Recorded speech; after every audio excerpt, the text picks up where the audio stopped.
کہتے ہیں مصنف الفاظ کے ساتھ کھیلتا ہے. اگر اچھا مصنف ہو تو الفاظ کے ساتھ بہترین کھیل کھیلا جاتا ہے، اور اگر اچھا نہ ہو تو الفاظ ضائع ہو جاتے. ہم غلام عباس پڑھیں گے اور آپ بتائیے کہ الفاظ کے ساتھ کیسے کھیلا گیا. افسانہ ہے اوور کوٹ غلام عباس کا. جنوری کی ایک شام کو ایک خوش پوش نوجوان ڈیوس روڈ سے گزر کر مال روڈ پر پہنچا اور چیرنگ کراس کا رخ کر کے خرامہ پٹری پر چلنے لگا. یہ نوجوان اپنی تراش خراش سے خاصا فیشنیبل معلوم ہوتا تھا. لمبی لمبی عقل میں چمکتے ہوئے بال، باریک باریک مونچھیں گویا سرمے کی سلائی سے بنائی گئی. بادامی رنگ کا گرم اوور کوٹ پہنے ہوئے جس کے کاج میں شربتی رنگ کے گلاب کا ایک ادھ کھلا پھول اٹکا ہوا، سر پر سبز فلیٹ ہیٹ، ایک خاص انداز کی ٹیلی رکھی ہوئی، سفید سر کا گلو بند گلے کے گرد لپٹا ہوا، ایک ہاتھ کوٹ کی جیب میں اور دوسرے میں بید کی ایک چھڑی پکڑے ہوئے جیسے کبھی کبھی مزے میں آگ کے گھمانے لگتا تھا. یہ ہفتے کی شام تھی، بھرپور جاڑے کا زمانہ. سرد اور تند ہوا کسی تیز دھار کی طرح جسم پر آ کے لگتی تھی، مگر اس نوجوان پر اس کا کچھ اثر معلوم نہ ہوتا تھا، اور لوگ خود کو گرم کرنے کے لیے تیز قدم اٹھا رہے تھے، مگر اسے اس کی ضرورت نہ تھی. جیسے اس کڑکڑاتے جاڑے میں اسے ٹہلنے میں بڑا مزہ آ رہا. اس کی چال ڈھال سے ایسا بانک پن چپکتا تھا کہ تانگے والے دور ہی سے دیکھ کر سڑک پر گھوڑا دوڑاتے ہوئے اس کی طرف لپکتے، مگر وہ چھڑی کے اشارے سے نہیں کر دیتا. ایک خالی ٹیکسی بھی اسے دیکھ کر رکی، مگر اس نے نو تھینک یو کہہ کر اسے ٹال دیا. جیسے جیسے وہ مال کے زیادہ بارونق حصے کی طرف پہنچتا جاتا تھا اس کی چنچالی بڑھتی جاتی تھی. وہ منہ سے سیٹی بجا کے رقص کی ایک انگریزی دھن نکالنے لگا. اس کے ساتھ ہی اس کے پاؤں بھی تھرکتے ہوئے اٹھنے لگے. ایک دفعہ جب آس پاس کوئی نہیں تھا تو یکبارگی کچھ ایسا جوش آیا کہ اس نے دوڑ کر جھوٹ مول بال دینے کی کوشش کی، گویا کرکٹ کا کھیل کھیل رہا. راستے میں وہ سڑک آئی جو لارنس گارڈن کی طرف جاتی تھی، مگر اس وقت شام کی دھندلکے اور سخت کوہرے میں اس باغ میں کچھ ایسی اداسی برس رہی تھی کہ اس نے ادھر کا رخ نہ کیا اور سیدھا چیرنگ کراس کی طرف چلتا نکلا. ملکہ کے بت کے قریب پہنچ کر اس کی حرکات و سکنات میں کسی غضب متانت آ گئی. اس نے اپنا رومال نکالا جسے جیب میں رکھنے کے بجائے اس نے کوٹ کی بائیں آستین میں اڑس رکھا تھا، اور ہلکے ہلکے چہرے پر پھیرا تاکہ کچھ گرد جم گئی ہو تو اتر جائے. پاس گھاس کے ایک ٹکڑے پر کچھ انگریز بچے بڑی سی گیند سے کھیل رہے تھے. وہ رک گیا اور بڑی دلچسپی سے ان کا کھیل دیکھنے لگا. بچے کچھ دیر تک تو اس کی پرواہ کیے بغیر کھیل میں مصروف رہے، مگر جب وہ برابر تکے ہی چلا گیا تو وہ رفتہ رفتہ شرمانے سے لگے اور پھر اچانک گیند سنبھال کر ہنستے ہوئے ایک دوسرے کے پیچھے بھاگتے ہوئے گھاس کے اس ٹکڑے ہی سے چلے گئے. نوجوان کی نظر سیمنٹ کی خالی بینچ پر پڑی اور وہ اس پر آ کے بیٹھ گیا. اس وقت شام کے اندھیرے کے ساتھ ساتھ سردی اور بھی بڑھتی جا رہی تھی. اس کی یہ شدت نہ خوشگوار نہ تھی بلکہ لذت پرستی کی ترغیب دیتی تھی. شہر کی عیش پسند طبقے کا تو کہنا ہی کیا، وہ تو اس سردی میں زیادہ ہی کھیلتا ہے. تنہائی میں بسر کرنے والے بھی سردی سے ورگلائے جاتے، اور وہ اپنے اپنے کونوں خدروں سے نکل کر محفلوں اور مجمعوں میں جانے کی سوچنے لگتے ہیں تاکہ جسموں کا قرب حاصل ہو.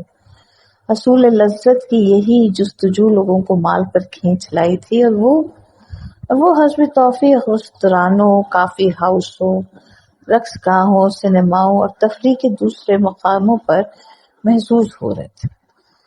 مال روڈ پر موٹروں، ٹانگوں اور بائسکلوں کا تانتا بندھا ہوا تھا، لیکن پٹری پر چلنے والوں کی بھی کثرت تھی. علاوہ ازیں سڑک کی دو رویہ دکانوں میں خرید و فروخت کا بازار بھی گرم تھا. جن کم نصیبوں کو نہ تفریح طبع کی استطاعت تھی نہ خرید و فروخت کی، وہ دور ہی سے کھڑے کھڑے ان تفریح گاہوں اور دکانوں کی رنگارنگ روشنیوں سے ہی دل بہلا لیتے تھے۔ نوجوان سیمنٹ کی بینچ پر بیٹھا اپنے سامنے سے گزرتے ہوئے زن و مرد کو غور سے دیکھ رہا تھا۔ اس کی نظر ان کے چہروں سے کہیں زیادہ ان کے لباس پر پڑتی تھی۔ ان میں ہر وضع اور ہر خماش کے لوگ تھے، بڑے بڑے تاجر، سرکاری افسر، لیڈر، فنکار، کالجوں کے طلباء و طالبات، نرسیں، اخباروں کے نمائندے، دفتروں کے بابو۔ زیادہ تر لوگ اوور کوٹ پہنے ہوئے تھے، ہر قسم کے اوور کوٹ، قلاقلی کے بیش قیمت اوور کوٹ سے لے کر خالی پٹی کے پرانے فوجی اوور کوٹ تک جسے نیلام میں خریدا گیا۔ نوجوان کا اپنا اوور کوٹ تھا تو خاصا پرانا، مگر اس کا کپڑا خوب بڑھیا تھا، پھر وہ سلا ہوا بھی کسی ماہر درزی کا تھا۔ اس کو دیکھنے سے معلوم ہوتا تھا کہ اس کی بہت دیکھ بھال کی جاتی ہے۔ کالر خوب جما ہوا تھا، باہوں کی گریز بڑی نمایاں، سلوٹ کہیں نام کو نہیں، بٹن سیلنگ کے بڑے بڑے چمکتے ہوئے۔ نوجوان اس میں بہت مگن معلوم ہوتا تھا۔ ایک لڑکا پان بیڑی سگریٹ کا صندوقچہ گلے میں ڈالے سامنے سے گزرا۔ نوجوان نے آواز دی، پان والا؟ جناب، 10 کا چینج ہے تو نہیں، لا دوں گا، کیا لیں گے؟ جی واہ، کوئی چور اچکا ہوں جو بھاگ جاؤں گا، اعتبار نہ ہو تو میرے ساتھ چلیے۔ لیں گے کیا آپ؟ نہیں، ہم خود چینج لائے گا۔ لو، یہ ایک انی نکل آئی، ایک سگریٹ دے دو اور چلے جاؤ۔ لڑکے کے جانے کے بعد مزے سے سگریٹ کی کش لگانے لگا۔ وہ ویسے ہی بہت خوش نظر آتا تھا، سگریٹ کے دھوئیں نے اس پر سرور کی کیفیت طاری کر دی۔ ایک چھوٹی سی سفید رنگ بلی سردی میں ٹھٹھرتی ہوئی بینچ کے نیچے اس کے قدموں میں آ کر میاؤ میاؤ کرنے لگی۔ اس نے پچکارا تو اچھل کر بینچ پر آ چڑھی۔ اس نے پیار سے اس کی پیٹھ پر ہاتھ پھیرا اور بولا، یو پور لٹل سو۔ اس کے بعد وہ بینچ سے اٹھ کھڑا ہوا اور سڑک کو پار کر کے اس طرف چلا جدھر سنیما کی رنگ برنگی روشنیاں جلملا رہی تھی۔ تماشا شروع ہو چکا تھا۔ برآمدے میں بھیڑ نہ تھی، صرف چند لوگ تھے جو آنے والی فلموں کی تصویروں کا جائزہ لے رہے تھے۔ یہ تصویریں چھوٹے بڑے کئی بورڈوں پر چسپاں تھی، ان میں کہانی کے چیدہ مناظر دکھائے گئے تھے۔ 3 نوجوان اینگلو انڈین لڑکیاں ان تصویروں کو ذوق و شوق سے دیکھ رہی، ایک خاص شان استثناء کے ساتھ، مگر صرف نازک کا پورا احترام مربوض خاطر رکھتے ہوئے۔ وہ بھی ان کے ساتھ مگر مناسب فاصلے سے ان تصویروں کو دیکھتا رہا۔ لڑکیاں آپس میں ہنسی مذاق کی باتیں بھی کرتی جاتی تھیں اور فلم پر رائے زنی بھی۔ اتنے میں ایک لڑکی نے، جو اپنی ساتھ والیوں سے زیادہ حسین بھی تھی اور شوق بھی، دوسری لڑکی کے کان میں کچھ کہا، جسے سن کر اس نے قہقہا لگایا اور پھر وہ تینوں ہنستی ہوئی باہر نکل گئی۔ نوجوان نے اس کا کچھ اثر قبول نہ کیا اور تھوڑی دیر کے بعد وہ خود بھی سنیما کے مانے سے باہر نکل آئے۔ اب 7 بج چکے تھے۔ وہ مال کی پٹری پر پھر پہلے کی طرح مٹر گشت کرتا ہوا چلا جا رہا تھا۔ ایک ریستوران میں آرکیسٹرا بج رہا تھا۔ اندر سے کہیں زیادہ باہر لوگوں کا ہجوم تھا۔ اس میں زیادہ تر موٹروں کے ڈرائیور، کوچوان، پھل بیچنے والے جو اپنا مال بیچ کے خالی ٹوکرے لیے کھڑے تھے، کچھ راہگیر جو چلتے چلتے ٹھہر گئے تھے، کچھ مزدوری پیشہ لوگ تھے اور کچھ گداگر۔ یہ اندر والوں سے کہیں زیادہ گانے کی رسیاں معلوم ہوتے تھے، کیونکہ وہ گول گپاڑا نہیں چمچا رہے تھے بلکہ خاموشی سے نغمہ سن رہے تھے۔ حالانکہ دھن اور ساز اجنبی تھے، لیکن ان سب کے لیے سب بہترین تھا۔ نوجوان پل بھر کے لیے رکا اور پھر آگے بڑھ گیا۔ تھوڑی دور چل کے اسے انگریزی موسیقی کی ایک بڑی سی دکان نظر آئی اور وہ بلا تکلف اندر چلا گیا۔ ہر طرف شیشے کی الماریوں میں صرف اور صرف انگریزی ساز رکھے ہوئے تھے۔ ایک لمبی میز پر مغربی موسیقی کی 2 ورقی کتابیں چلی تھیں۔ یہ نئے چلنتر گانے تھے، سرورق خوبصورت رنگدار مگر دھنیں گھٹیا۔ ایک چھلتی ہوئی نظر ان پر ڈالی، پھر وہاں سے ہٹ آیا اور سازوں کی طرف متوجہ ہو گیا۔ ایک ہسپانوی گٹار جو ایک کھوٹی سے ٹنگی ہوئی تھی، ناقدانہ نظر ڈالی اور اس کے ساتھ قیمت کا جو ٹکٹ لٹکا رہا تھا اسے پڑھا۔ اس سے ذرا ہٹ کر ایک بڑا سا جرمن پیانو رکھا ہوا تھا۔ اس کا کور اٹھا کے انگلیوں سے بعض پردوں کو ٹٹولا اور پھر کور بند کر دیا۔ پیانو کی آواز سن کر دکان کا ایک کارندہ اس کی طرف بڑھا۔ Good evening sir. ایک ہسپانک گٹار پر جو ایک کھوٹی سے ٹنگی ہوئی تھی ناقدانہ نظر ڈالی اور اس کے ساتھ قیمت کا جو ٹکٹ لٹک رہا تھا اسے پڑھا۔ اسے ذرا ہٹ کر ایک بڑا جرمن پیانو رکھا ہوا تھا۔ اس کا کور اٹھا کے انگلیوں سے بعض پردوں کو ٹٹولا اور پھر کور بند کر دیا۔ پیانو کی آواز سن کر دکان کا ایک کارندہ اس کی طرف لپکا۔ Good evening sir. کوئی خدمت؟ نو تھینک یو۔ ہاں، اس مہینے کی گراموفون ریکارڈوں کی فہرست دے دیجیے۔ فہرست لے کے اوور کوٹ کی جیب میں ڈالی، دکان سے باہر نکل آیا اور پھر چلنا شروع کر دیا۔ راستے میں ایک چھوٹا سا بک سٹال پڑا۔ نوجوان یہاں بھی رکا، کئی تازہ رسالوں کے ورق الٹے۔ رسالہ جہاں سے اٹھاتا بڑی احتیاط سے وہیں رکھ دیتا اور آگے بڑھا تو قالینوں کی ایک دکان نے اس کی توجہ کو جذب کی۔ مالک دکان نے جو ایک لمبا سا چوغا پہنے اور سر پر کلاه رکھے تھا، گرم جوشی سے اس کی آؤ بھگت کی۔ ذرا یہ ایرانی قالین دیکھنا چاہتا ہوں۔ اتاریے۔ نہیں، یہی رکھیے، میں یہی دیکھ لوں گا۔ کیا قیمت ہے اس کی؟ 1432 روپے ہے۔ نوجوان نے اپنی بھووں کو سکیڑا۔ اس کا مطلب تھا اوہ اتنی؟ دکاندار نے کہا، آپ پسند کر لیجیے، ہم جتنی بھی رعایت کر سکتے ہیں کر دیں گے۔ شکریہ، لیکن اس وقت تو میں صرف ایک نظر دیکھنے آیا ہوں۔ کوئی مسئلہ نہیں، شوق سے دیکھیے، آپ ہی کی دکان ہے۔ 2-3 منٹ کے بعد اس دکان سے بھی نکل آیا۔ اس کے اوور کوٹ کے کاج میں شربتی رنگ کے گلاب کا جو ادھ کھلا پھول لٹکا ہوا تھا، وہ اس وقت کاج سے کچھ زیادہ ہی باہر نکل آیا تھا۔ جب وہ اس کو ٹھیک کر رہا تھا تو اس کے ہونٹوں پر ایک خفیف اور پراسرار مسکراہٹ نمودار ہوئی اور اس نے پھر اپنی مٹر گشت شروع کر دی۔ اب وہ ہائی کورٹ کی عمارتوں کے سامنے سے گزر رہا تھا۔ اتنا کچھ چل لینے کے بعد اس کی فطری چونچالی میں کچھ فرق نہ آیا۔ نہ تکان محسوس ہوئی تھی، نہ اکتاہٹ۔ یہاں پٹری پر چلنے والوں کی ٹولیاں کچھ چھٹ سی گئی تھیں اور ان میں کافی فصل رہنے لگا تھا۔ اس نے اپنی بیت کی چھڑی کو ایک انگلی پر گھمانے کی کوشش کی مگر کامیابی نہ ہوئی اور وہ چھڑی زمین پر گر پڑی۔ اوہ سوری کہہ کر زمین پر جھکا اور چھڑی کو اٹھا لیا۔ اس اثناء میں ایک نوجوان جوڑا جو اس کے پیچھے پیچھے چلا رہا تھا اس کے پاس سے گزر کر آ کے نکل گیا۔ لڑکا دراز قامت تھا اور سیاہ کارڈروئے کی پتلون اور زپ والی چمڑے کی جیکٹ پہنے تھا، اور لڑکی سفید سیٹن کی گھیردار شلوار اور سبز رنگ کا کوٹ۔ وہ بھاری بھرکم سی تھی۔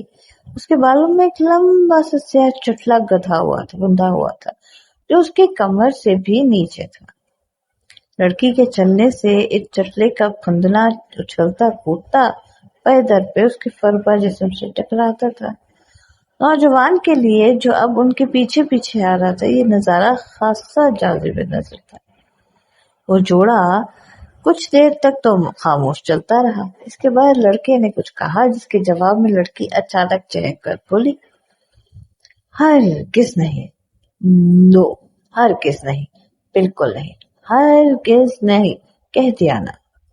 سنو، میرا کہا مانو، لڑکے نے نصیحت کے انداز میں کہا۔ ڈاکٹر میرا دوست ہے، کسی کو کانوں کان خبر نہ ہوگی۔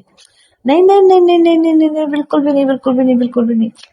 ارے میں کہتا ہوں تمہیں ذرا تکلیف نہ ہوگی۔ لڑکی نے کچھ جواب نہ دیا۔ تمہارے باپ کو کتنا رنج ہوگا، ذرا ان کی عزت کا بھی تو خیال کرو۔ چپ رہو ورنہ میں پاگل سی ہو جاؤں گی۔ نوجوان نے شام سے اب تک اپنی مٹر گشت کے دوران میں جتنی انسانی شکلیں دیکھی تھی ان میں سے کسی نے بھی اس کی توجہ کو اپنی طرف منعطف نہیں کیا تھا۔ فی الحقیقت ان میں کوئی جاذبیت تھی ہی نہیں، یا پھر وہ اپنے حال میں ایسا مست تھا کہ کسی دوسرے سے اسے سروکاری ہی نہ تھی، مگر اس دلچسپ جوڑے نے جس میں کسی افسانے کے کرداروں کی سی ادا تھی، یک بارگی اس کے دل کو موہ لیا تھا اور اسے حد درجہ مشتاق بنا دیا کہ وہ ان کی اور بھی باتیں سنے اور ہو سکے تو قریب سے ان کی شکلیں بھی دیکھ سکے۔ اس وقت وہ تینوں بڑے داخانے کے چوراہے کے پاس پہنچ گئے تھے۔ لڑکا اور لڑکی پل بھر کو رکے اور پھر سڑک پار کر کے میکلوڈ روڈ پر چل پڑے۔ نوجوان مال روڈ پر ہی ٹھہرا رہا۔ شاید وہ سمجھتا تھا کہ فی الفور ان کے پیچھے گیا تو ممکن ہے انہیں شبہ ہو جائے کہ ان کا تعاقب کیا جا رہا ہے، اس لیے اسے کچھ لمحے رک جانا چاہیے۔ جب وہ لوگ کوئی 100 گز آگے نکل گئے تو اس نے لپک کر ان کا پیچھا کرنا شروع کیا، مگر ابھی اس نے آدھی ہی سڑک پار کی ہوگی کہ اینٹوں سے بھری ہوئی ایک لوری پیچھے سے بگولے کی طرح آئی اور اسے رونتی ہوئی میکلوڈ روڈ کی طرف نکل گئی۔ لوری کے ڈرائیور نے نوجوان کی چیخیں سن کر پل بھر کے لیے گاڑی کی رفتار کم کی، پھر وہ سمجھ گیا کہ کوئی لاری کی لپیٹ میں آ گیا اور وہ رات کے اندھیرے میں فائدہ اٹھاتے ہوئے لوری کو لے بھاگا۔ 2-3 راہگیر جو اس حادثے کو دیکھ رہے تھے شور مچانے لگے کہ نمبر 2 دیکھو نمبر 2، ہم ابھی کال کر دیتے ہیں، مگر لوری ہوا ہو چکی تھی۔ اتنے میں کئی اور لوگ جمع ہو چکے تھے۔ ٹریفک کا ایک کانسٹیبل جو موٹر سائیکل پر سوار تھا رک گیا۔ حالات اتنے میں کئی اور لوگ جمع ہو گئے۔ ٹریفک کا ایک انسپکٹر جو موٹر سائیکل پر جا رہا تھا رک گیا۔ نوجوان کی دونوں ٹانگیں بالکل کچل گئی تھی، بہت سا خون نکل چکا تھا اور وہ سسک رہا تھا۔ فوراً ایک کار کو روکا گیا اور اسے جیسے تیسے اس میں ڈال کے بڑے ہسپتال روانہ کر دیا گیا۔ جس وقت وہ ہسپتال پہنچا تو اس میں ابھی رمق بھر جان باقی تھی۔ اس ہسپتال کے شعبہ حادثات میں اسسٹنٹ سرجن مسٹر خان اور 2 نوعمر نرسیں مس شہناز اور مس گل ڈیوٹی پر تھی۔ جس وقت اسے اسٹریچر پر ڈال کے آپریشن روم میں لے جایا جا رہا تھا تو نرسوں کی نظر اس پر پڑی۔ اس کا بادامی رنگ کا اوور کوٹ ابھی تک اس کے جسم پر تھا اور سفید سلک کا مفلر گلے میں لپٹا ہوا تھا۔ اس کے کپڑوں پر جا بجا خون کے بڑے بڑے دھبے تھے، جیسے کسی نے عذرا درمندگی اس کی سبز فلیٹ ہیٹ اٹھا کے اس کے سینے پر رکھ دی تھی تاکہ کوئی اڑا نہ لے جائے۔ شہناز نے گل سے کہا، کسی بھلے گھر کا معلوم ہوتا ہے بیچارہ۔ گل دبی آواز میں بولی، ہاں خوب بھن ٹھن کے نکلا تھا بیچارہ ہفتے کی شام منانے۔ ڈرائیور پکڑا گیا کیا؟ نہیں بھاگ گیا۔ کتنے افسوس کی بات ہے۔ آپریشن روم میں اسسٹنٹ سرجن اور نرسیں چہروں پر جراحی کے نقاب پر چڑھائے، جنہوں نے ان کی آنکھوں کے نیچے کے سارے حصے کو چھپا رکھا تھا اور ان کی دیکھ بھال میں مصروف تھے۔ اسے سنگ مرمر کی میز پر لٹا دیا گیا۔ اس نے سر میں جو تیز خوشبودار تیل ڈال رکھا تھا اس کی کچھ مہک ابھی تک باقی تھی۔ پٹیاں ابھی تک جمی ہوئی تھیں۔ حادثے سے اس کی دونوں ٹانگیں تو ٹوٹ چکی تھیں مگر سر کی مانگ نہیں بگڑنے پائی تھی۔ اب اس کے کپڑے اتارے جا رہے تھے۔ سب سے پہلے سفید سلک گلو بند اس کے گلے سے اتارا گیا۔ اچانک نرس شہناز اور نرس گل نے بیک وقت ایک دوسرے کی طرف دیکھا اور بولا،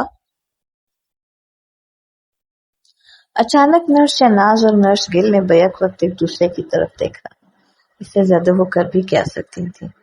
چہرے پر جو دلی کیفیت کا آئینہ ہوتی ہیں جراحی نقاب تلے چھپے ہوئے تھے اور زبانیں بند۔ نوجوان کے گلوبند کے نیچے نیک ٹائی اور کالر کیا سرے سے کوئی قمیض ہی نہ تھی۔ اوور کوٹ اتارا گیا تو نیچے سے ایک وسیدہ اونی سویٹر نکلا جس میں جا بجا بڑے بڑے سوراخ تھے۔ ان سوراخوں سے سویٹر سے زیادہ بوسیدہ اور میلا کچیلا ایک بنیان نظر آ رہا تھا۔ نوجوان سلک کی کلوبند کو کچھ اس ڈھب سے گلے میں لپیٹے رکھتا تھا کہ اس کا سارا سینہ چھپا رہتا تھا۔ اس کے جسم پر میل کی تہیں بھی خوب جڑی ہوئی تھی۔ ظاہر ہوتا تھا کہ وہ کم سے کم پچھلے 2-3 مہینے سے نہیں نہایا۔ البتہ کرتن خوب صاف تھی اور اس پر ہلکا ہلکا پاؤڈر لگا ہوتا تھا۔ سویٹر اور بنیان کے بعد پتلون کی باری آئی اور شہناز اور گل کی نظریں پھر بیک وقت اٹھی۔ پتلون کو پیٹی کے بجائے ایک پرانی دھجی سے، جو شاید کبھی نیک ٹائی رہی ہوگی، خوب کس کے باندھا گیا تھا۔ بٹن اور بکسوئے غائب تھے۔ دونوں گھٹنوں پر سے کپڑا مسک کیا گیا تھا اور کئی جگہ کھونچیں نکلی تھیں، مگر چونکہ یہ حصے اوور کوٹ کے نیچے رہتے تھے اس لیے لوگوں کی ان پر نظر ہی نہیں گئی۔ اب بوٹ اور جرابوں کی باری آئی اور ایک ایک مرتبہ مس شہناز اور مس گل کی آنکھیں چار ہو گئی۔ بوٹ تو پرانے ہونے کے باوجود خوب چمک رہے تھے، مگر ایک پاؤں کی جراب دوسرے پاؤں کی جراب سے بالکل مختلف تھی۔ پھر دونوں جرابیں پھٹی ہوئی بھی تھیں اور اس قدر کہ ان سے نوجوان کی میلی میلی ایڑیاں نظر آ رہی تھی۔ بلا شبہ اس وقت وہ دم توڑ چکا تھا۔ اس کا جسم سنگ مرمر کی میز پر بے جان پڑا تھا۔ اس کا چہرہ جو پہلے چھت کی سمت تھا، کپڑے اتارنے میں دیوار کی طرف مڑ گیا۔ معلوم ہوتا تھا کہ جسم اور اس کے ساتھ روح کی برہنگی نے اسے کھجل کر دیا اور وہ اپنے ہم جنسیوں سے آنکھیں چرا رہے ہیں۔ اس کے اوور کوٹ کی مختلف جیبوں سے جو چیزیں برآمد ہوئیں وہ یہ تھی: ایک چھوٹی سی سیاہ کنگھی، ایک رومال، 6.5 آنے، ایک بجھا ہوا آدھا سگریٹ، ایک چھوٹی سی ڈائری جس میں نام اور پتے لکھے تھے، نئے گراموفون ریکارڈوں کی ایک ماہانہ فہرست اور کچھ اشتہار جو موٹر گشت کے دوران اشتہار بانٹنے والوں نے اس کے ہاتھ میں تھما دیے تھے، اور اس نے انہیں اوور کوٹ کی جیب میں ڈال دیا تھا۔ افسوس کہ اس کی بیت کی چھڑی جو حادثے کے دوران میں کہیں کھو گئی تھی اس فہرست میں شامل نہ تھی۔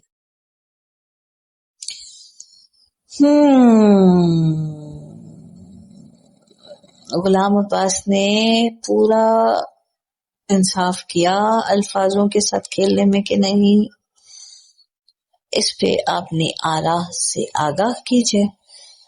آپ کی آراء کا، آپ کی کامنٹس کا، آپ کی تنقید کا، تخلیق کا انتظار رہے گا۔ ہمارا ورثہ، آپ کا ورثہ، ہم سب کا ورثہ۔ ہمارے ساتھ جڑے رہیے، شیئر کیجئے، لائک کیجئے، سبسکرائب کیجئے، سنتے رہیے ہمارا ورثہ۔ اللہ نے کے بعد